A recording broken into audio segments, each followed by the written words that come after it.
Hello everyone, my name is Brooke with Growing Moments Parent-Child Yoga, and today I'm going to talk to you about blow-it breathing.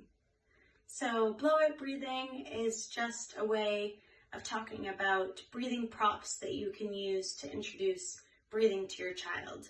So teaching very young children to breathe can be quite challenging.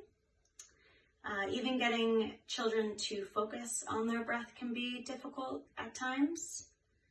So offering them something to blow, or a blow-it, can help them focus on blowing and extending the exhale, and it encourages a deeper inhale. So this is just basically a fun way to teach breathing to your child.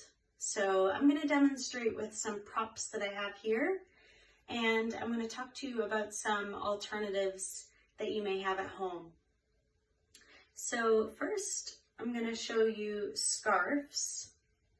So I have these fancy colored, fun little scarves that I like to use in my yoga classes with kids. And basically what I do is I demonstrate, or I encourage the parents to demonstrate how to blow the scarves. So like this.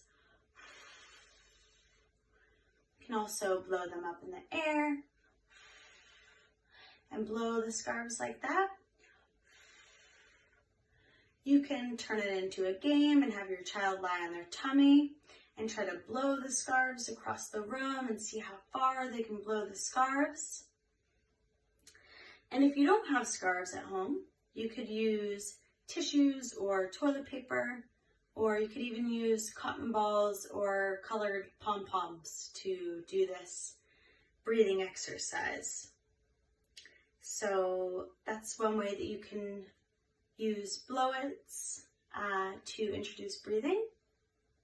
Another thing you could do is, if you have lavender essential oil, you could put lavender oil on your hands, just a little bit, and rub your hands together and encourage your child to smell the lavender oil.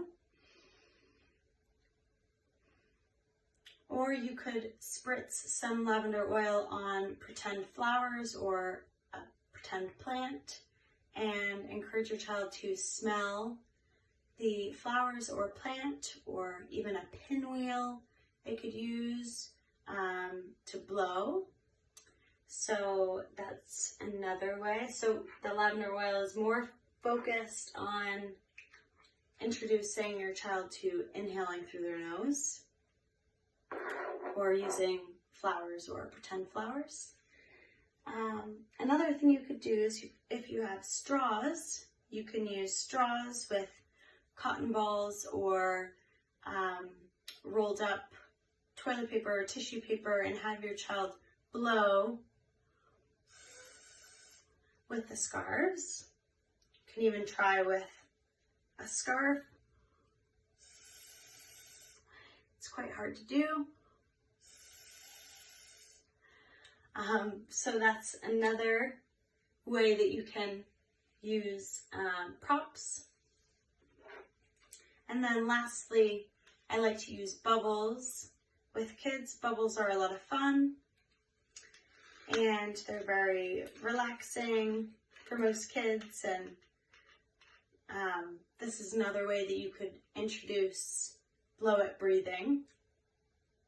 I would encourage you to hold the actual bubbles and the wand, and just hold the bubble wand up to your child's mouth.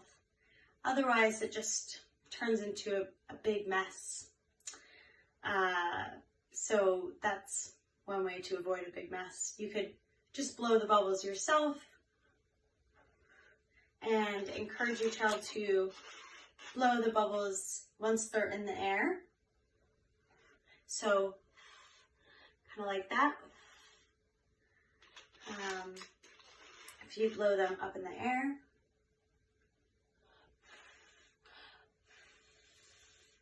you can encourage your child to blow the bubbles once they're in the air, or if you can catch the bubble on your wand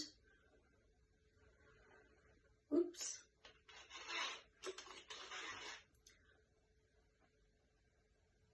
If you can catch the bubble on your wand, then you can have your child blow. Ooh, losing it. Anyways, you get the idea. If you catch the bubble on the wand, you can have your child blow the bubble from the wand or up in the air. So this is blow it breathing, and I hope you all enjoyed this demonstration. Thanks for tuning in. Namaste.